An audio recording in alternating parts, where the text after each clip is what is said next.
I'm joined today by Senator Sheldon Whitehouse of Rhode Island. Before he became a senator, he worked as a lawyer and as a United States attorney and the Attorney General of Rhode Island. Senator Whitehouse is well known for his continual efforts to push for government action on climate change. And for the last few years, he's been one of the strongest voices in Congress advocating to get dark money out of politics, and in particular, dark money from fossil fuel interests. Senator, thank you so much for speaking with me. And I'm excited to unravel the tangled web of funding that props up fossil fuels. And so let's start with the basics. You're a lawyer by training, not a scientist. So, what was the catalyst for your efforts to amplify climate change as a political issue? The When I got here to the Senate in 2007, the issue of climate change was actually being treated the way you'd expect it should be in a responsible legislative body. I think we had three separate, significant, bipartisan climate bills just in the Senate. And we had he became a really close friend of mine, John McCain, running for president with a perfectly respectable climate platform. And I was in the middle of all of that. And then bang, in January of 2010 came the Citizens United decision. And when I went back to talk to people after it about doing stuff on climate, they just scattered. Nobody wanted to do anything. And what happened is that the fossil fuel industry got its hands on unlimited political spending, thanks to Citizens United. And then because the courts never bothered to actually enforce the provisions of that decision, they've had the ability to not only spend unlimited amounts of money, but spend it secretly. So it's not ExxonMobil's political money. It gets laundered through Donors Trust, and it comes out through, I make jokes, Rhode Islanders for Peace and Puppies and Prosperity, these complete front groups. But behind the scenes, they're talking to candidates. Everybody knows what's going on. And with a hammer that big, they could make threats and promises that were both secret and highly convincing. And so we haven't gotten a Republican senator on a serious climate bill since January of 2010, the date of the Citizens United decision. So as I started investigating the climate problem, this was front and center, and that drove me into looking at the dark money politics and the fake science and the whole front group armada. And I got a self-taught PhD in how to corrupt America by the fossil fuel industry. Okay, so then just to kind of package this up for folks who may be listening to us who are more on the science side of things and less on the politics side, can you sort of simply define dark money for us? Dark money is political spending that can't be traced back to its true funder. Perfect. So, okay. Figure out that it's ExxonMobil or Marathon Petroleum or Peabody Coal, then it's not dark money. But if it's hidden and if it comes through a front group, then it's dark money. And I think probably at this point, everybody in America who has a television has had the experience of dark money because they've seen a political ad come up on their television, in their living room, in their den, in their library, wherever. And they look at it and the ad says horrible things about somebody. And then at the end, it says, this ad brought to you by, and it's some group you've never heard of. That's your Right. signal. You've just been invaded by dark money, and it's probably fossil fuel dark money. So Rhode Islanders for, was it Peace, Prosperity, and Puppies? We got to watch out for them. Okay. Not a real organization. I know, shucks. I'll get rid of my donation check. So now you mentioned Citizens United. I know what Citizens United is. It's a Supreme Court decision, 2010, as you mentioned. So why did this particular court decision have an effect on dark money around climate? Like, what was the mechanism at work here? It didn't have any effect, particularly legally, with respect to climate. It had particular effect with respect to climate because the fossil fuel industry so badly needed the ability to spend this unlimited money. So it was the practicality of the fossil fuel industry being presented with bipartisan action happening in the Senate, enormous amounts of public attention being devoted to climate science. It's not just something buried in the back office work of ExxonMobil scientists. It was now out there in the world, and you had these conferences of the parties meetings, and there was a lot going on. And in order to knock it all down, this tool really mattered to them. And that's why it became a fossil fuel tool, because they needed it. But any other big industry could use it. And it wouldn't surprise me if, as we mess around with some of the big platforms like Facebook and Google and Meta, they call it now, and others, that they use the same. Any big special interest can use this tool, hide who they are, make wild but credible threats, and then spend what looks to politics like big money, but for big industries like that, it's chump change.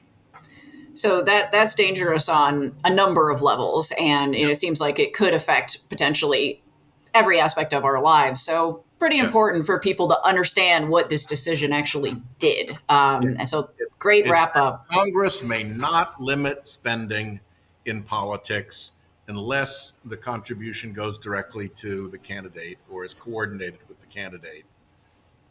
Yeah, that's wild, because that's just like opening the floodgates. So, okay, so then that makes me wonder, with the current Supreme Court makeup of justices who seem to be more pro-fossil fuels, at least most of the current justices seem to be that way, and they seem to be more against listening to scientific evidence about climate change.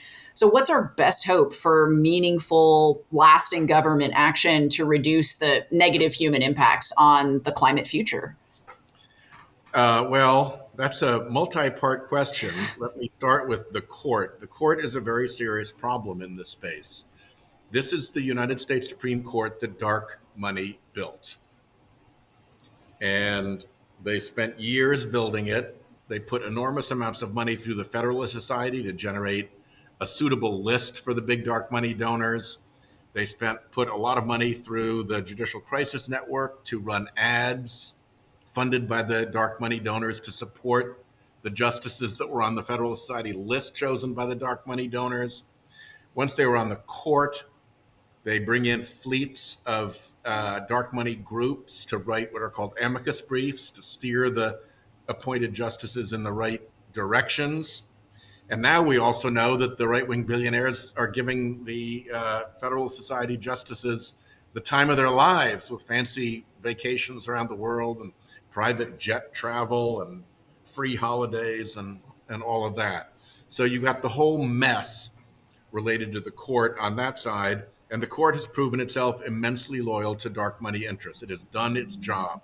They were well selected to do the job because they have done it. And one of the ways that they've done it is to try to cut down on the government's ability to protect public safety against polluters. Yeah. I know about the Cuyahoga River catching fire back in the day, and it really scared a lot of people into acting on fossil fuel pollution issues. But it seems like we haven't had something that can galvanize the public's attention the same way, even with knowing that there's science backing up that human-caused activities are fueling climate change and these wildfires that we see. And there's so many examples, but it doesn't seem like anything is really crystallizing in the public's mind as like, we all have to get behind this. Forget whoever's on the court or whoever's in Congress or whoever's in the White House. We have to get something done. Well, I've had a bunch of hearings in the Budget Committee about what's coming at us because of climate change and how dramatic the economic impact is going to be. And some of the areas, the warnings that we've heard for years are actually starting to make themselves manifest. So wildfires, for instance. Wildfires used to have a season and they used to have a range. The season and the range have both expanded dramatically. In some cases, the season is now year-round. And we're getting to a point where we have insurance companies leaving the state of California, your state, because the wildfire risk is too great. They can't offer home insurance any longer. And if they can't offer home insurance in areas where there might be a wildfire, it's really hard to get a mortgage in those areas. And that makes it really hard to sell your house. And that has a really dramatic effect on property values. And the same thing is happening in Florida and in Louisiana along the coasts, where the risk of a serious flood impedes the ability of the insurance industry to provide coverage, which means you can't get a mortgage, which looks forward 30 years. So you're looking at flooding 20 years out. So those things are actually starting to happen. And I think that's the first really hard economic signal into the USA of what's been apparent to anybody paying attention for years. Yeah, I mean we've lived it here. It's the time is now for us to start reaping what we've sown. And so one thing, that I've heard a lot in my work as a scientist who talks to the public a lot, and I'm sure you hear it as somebody who represents the people, you just hear over and over that these days climate change is a single party issue.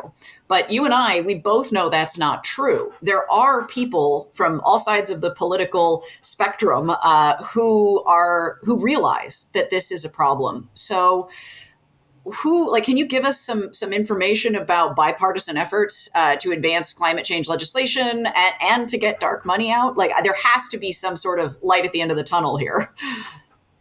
Not much around Congress, I'm afraid to say. I mean, the American public can decide this by electing candidates who will act on climate. And if we have a majority, the way we did recently, we passed a pretty significant climate bill in the Inflation Reduction Act. So, we can and will do these things, but to count on Republican support is at this point hopeless. If you go down to the level of mayors and county commissioners and some governors, then you can find Republicans who will talk seriously about climate change. But when they get near Congress, they learn very quickly that is where the shadow of the fossil fuel industry falls over the Republican Party. And if they want to get reelected, they'd better get in line. And talk to Bob Inglis, a Republican congressman, about what happens to your former career when you don't get in line. So it's highly localized around Congress because that's where their worries are. And you can really watch the behavior change as somebody from the Republican Party steps into the shadow of the fossil fuel industry arriving in Congress, and poof, everything they've ever said or thought about climate evaporates. It's a bit troubling, to say the least. But when we met in person before, and you mentioned that there are some folks who are Republicans who are household names in some instances who actually are working to try to solve climate issues. Okay. We're trying, but it's hard. Probably the next big thing to look for will be a carbon border adjustment. Bill Cassidy is working with me on that issue and is getting ready to announce a Republican bill. There are several other Republican senators who are working with him, with a small group of Democrats that I manage. And that could happen, and that could be a big deal. But we're going to have to solve this in pieces. We've got the Inflation Reduction Act. That'll help a little. If we do a really good carbon border tariff, that will help. If we really enforce the hell out of methane leaks, which now we treat as if it's interesting, but we should treat it as if it was a fire or a crime in progress, and send the first responders right away to plug the leak or drop a cease and desist order on whoever is responsible. I mean, ultimately, I think we can, with a proper pricing of the carbon menace, we can solve this, but it's just really, really hard to work around the amount of fossil fuel dark money that is out there. I'll give you one number and then I'll shut up. The International Monetary Fund has calculated in its last iteration of a peer-reviewed methodology study that they do that the effective subsidy for fossil fuel in the United States alone every single year is $660 billion. That's what the industry floats on. a subsidy from everybody else in the country of $660 billion. Now, to protect a subsidy like that, you need to make sure Congress doesn't take it away, because economic theory says that should be gone. Conservative economic theory says that should be gone. Simple justice says that should be gone. So you need to defend it. And if you are protecting a $660 billion annual prize, how much does it make sense to spend? Yeah. I mean, it's almost unlimited what you're willing to do to protect that. I mean, I just Oh, think about it. What kind of research could we do with $660 billion, not just on the climate, but on, cancer and just really massive things that we should be prioritizing. But instead, that's what we're subsidizing. That makes me angry as an American. it should. And the bulk of the 660 billion isn't a cash payment. It's actual harm to people. It's trying to monetize actual harm. It's the injuries that people sustain. It's the lost farms. It's the flooded homes. It's the healthcare emergencies. It's the whole array of costs that the IMF has looked at that are put on other Americans by the fossil fuel industry in order to be able to continue to pollute for free. Well, I think the thing that's shocking to me as a scientist and a citizen is that it's climate change, the effects that we have of climate change on society are equal opportunity. I mean, it's going to harm people with fewer resources more, but just because you're wealthy doesn't mean that your home won't burn down if there's a wildfire right near you. I mean, we saw that in Malibu with the Woolsey fire in 2018. It's these things will hurt and kill and devastate every part of life as we know it on Earth. So I think that's where it's a little shocking that people want to make it a partisan issue, because it's not, it's a human issue. And it understates things too, because not everything can be monetized. What if there's a bird species, let's say the red knot, right? It's a cool bird that flies all the way from Brazil to Delaware nonstop. 747s have trouble flying from Brazil to Delaware nonstop.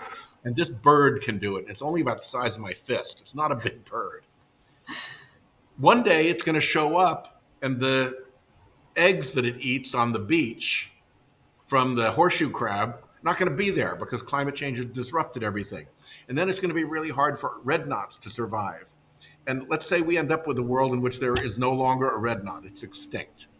Put a price on that.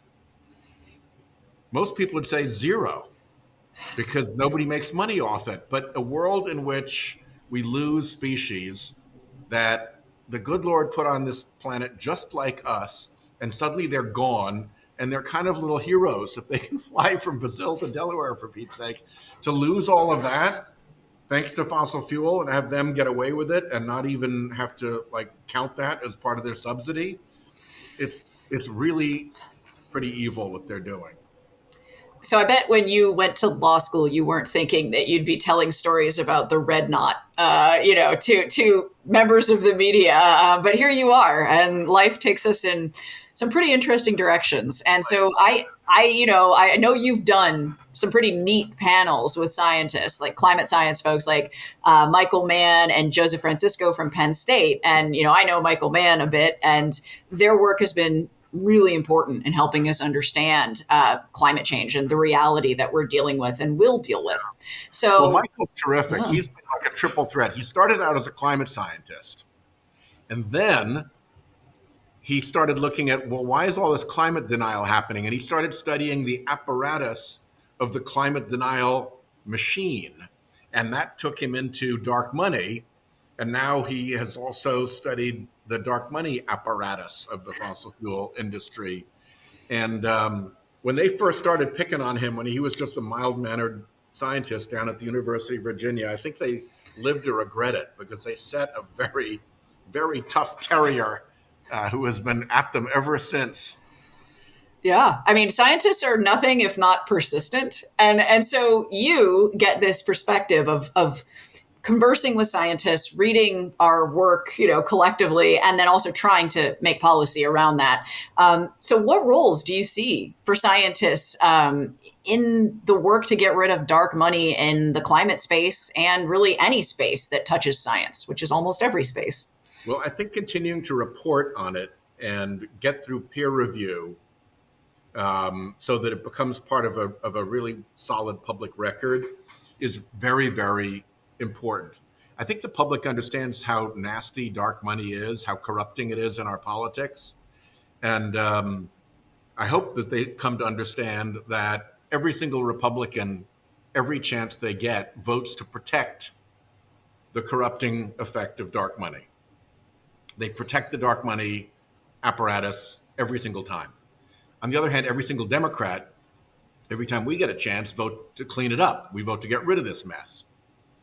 And I think the more that people come to understand that this is a product of one party and that it has measurable effects in terms of doing specific harm in areas like climate, as well as doing general harm as a corrupting influence in the democracy we're so proud of, then I think, tell those stories and the stories pile up and it begins to have a really big effect. I mean, Michael and others, Naomi Oreskes, Robert Brule, there's a whole bunch of them who've become really expert at tagging the climate denial operation of the fossil fuel industry. And their work is really impressive. It's been underappreciated, but it's really, really important. History will laud them as heroes. That's a good encouragement for scientists to get into the arena. And I always tell people that the scientific method is apolitical, but science is political because who gets funding, that depends on who has the political levers to pull. And so if you want your science funded, you better make sure that you have folks in elected positions who understand the value of what science brings to the table. Yeah, unfortunately, there's the other famous saying, when you take science and add politics, what you get is politics. Yes, it is a very strong diluent. Totally. And so, I mean, we've heard the calls, right, for years now. Get out the vote, engage with your local government, and, understand how to weed out good information from bad. What would you like to see the American public do to stay current with the government's efforts to mitigate climate change or lack thereof? Demand an end to dark money in politics. If you're in a group, demand that your group make that same demand. For too long, even environmental groups didn't take dark money seriously, didn't count it as an issue. They'd talk about polar bears and they'd talk about bleaching coral, but they wouldn't talk about the dark money that was the weapon of the fossil fuel industry to harm the polar bears and harm the reefs. So they've learned, and now they're in the fight mostly. But there are plenty of other groups who are also harmed by this highly, highly corrupting right-wing dark money apparatus that has infiltrated itself into government very, very broadly, mostly through the Republican Party. And people need to get mad about that and make sure that they're fighting back and that the climate stuff is taken seriously. I mean, it should not be acceptable to be a climate denier any longer. It's too harmful, it's too real, it's too immediate, and it's too damaging to your friends and neighbors. Yeah, I think that's really valuable insight. I mean, you're basically saying that we the people. We have to take steps to make sure that we fix what's broken. And at this point, it's not just the political system; it's the environment. it's basically fallen apart here. The business as usual doesn't exist anymore. So we've got to be better at spotting fakery too. As individual citizens, now that fooling us and tricking us and hiding facts from us has become an industry, we as consumers of that need to be much more skeptical and pay a lot more attention and, try to push things back through their sources. If something's funded by Donors Trust, it's probably corrupt because Donors Trust has no reason to exist other than to launder off the identity of the donor so that when the fake entity reports who funded it, they say Donors Trust. And nobody, that's not Marathon Petroleum. That can't be bad. You see, the Heritage Foundation and the Heartland Institute and all these phony baloney groups that have been stood up to propagate mostly fossil fuel lies. And if you take that as, you know, like something real, then you've really done yourself a disservice. And frankly, we even have editorial pages that don't bother to separate out what's a real group that's putting in an op-ed versus a phony front group. And frankly, if you go to the Wall Street Journal editorial page, it is a phony front group. It's not. It's part of the operation. Okay, So so we, then I have to ask this because I've had folks come up to me and say, oh, well, climate scientists are just funded by Big Green because they basically are claiming that dark money interests are like somehow there are environmental organizations that have the same level of funding influence that these. Yeah. What do you say to that? Like, what is your response if someone says, oh, you're just being paid off by Big Green? so there is a pretty well established topic of evildoers engaged in propaganda, which is to accuse their adversaries, the people who are fighting them, of exactly the conduct that they are engaged in. And if you're clever, you even do that first, so that then when somebody comes along and points out that big oil is funding phony front groups to create fake science, it's already baked into the public view that Big Green, whatever the hell that is spending billions of dollars to create phony science. And now the human brain says, okay, penalty against both sides. I can't figure this out. Let's move on to something else. It dilutes and diffuses the truth of what you're up to if you're up to no good. And frankly, these guys who are up to no good are very, very clever about it. And so they go straight to that kind of weird mirroring strategy of accusing the other side of what you yourself are up to, so that when you're called out, it just looks like, okay, offsetting penalties. Yeah, that's a good way to explain it. Because I've had to tell people, I said, well, I've done climate research. And they say, well, you were just paid off by Big Green. And I said, all of the climate research I did was volunteer. I didn't get paid a dime. And then then they have nothing to say. It's like that takes away the argument. And there are scientists who get paid to study climate change, but I have yet to see Big Green writing any fancy paychecks personally or to my colleagues. I don't know many scientists who are driving around in Range Rovers and, Mercedes Benzes. This is not. It's. I don't know a lot of people who go into science for the money. Very few of us, I would say. My 2014 Chevy Volt and I are doing great.